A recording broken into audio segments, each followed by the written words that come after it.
We're here today with Ned Zuelsdorff, the Executive Director of the American Birkebeiner. Ned, can you give us some of the highlights of the 2011 Birkie? One of the biggest highlights is that we have an all-time record number of skiers. We will have more than 9,000 skiers on the start line on Saturday, the main race day, involved in our Birkebeiner, Kordelapet, and in our Hoken 12K. We have several really good international skiers coming over to join the top American skiers that will be back this year for the event. So we're going to have a really good race. On Friday on Main Street in Hayward, we have a 5K ski joring race, it's skiers skiing with dogs, pulling them, and we have 50 teams signed up for that event, which is going to be a lot of fun, not only for the participants, but for the spectators as well. It's followed up with what might be one of the highlights of the week. It's our giant ski race on Main Street. We will have 20 teams that will involve 6 people on one set of skis. We built 2 25-foot pairs of wooden skis this past fall, and we will have teams going head-to-head in short sprints down Main Street. Tell us what impact you think the closing of Telemark might have had on this year's race. Well, Telemark is actually open right now, and people will be staying there.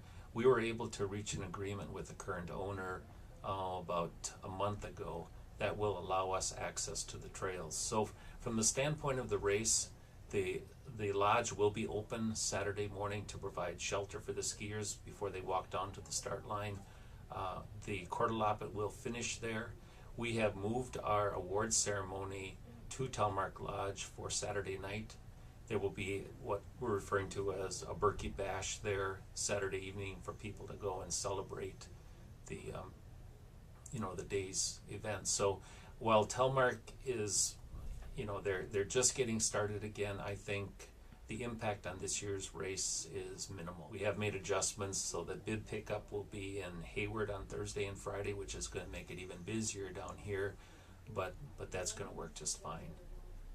Good information. And this is a question that I'm sure you've been asked many times, but why are we always tied into this particular date? Since the weather is always a single largest unknown in the Birkie, why is it that this date is always firm? The Birkie is part of a 15 country race series called the World Loppet. In other words, there are 15 international races. We are part of that series. The first race takes place the first weekend in January. The last race of the World Loppet series takes place the third week in March.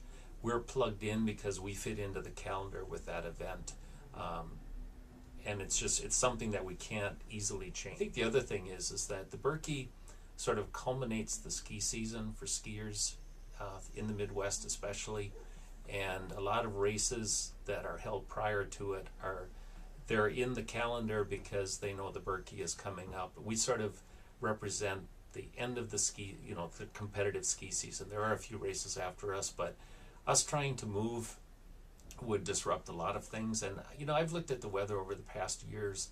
There have been times when the conditions were not very good prior to the race, but we've had last-minute snowstorms that have made the Birkie a true success. So I'm not sure switching the weekend is something that would really help, in the overall scheme of things. We're going to have a great race this year. Good to know. Thanks, Ned. And this is Kathy Hansen reporting for the Sawyer County Record. We'll see you at the Birkie.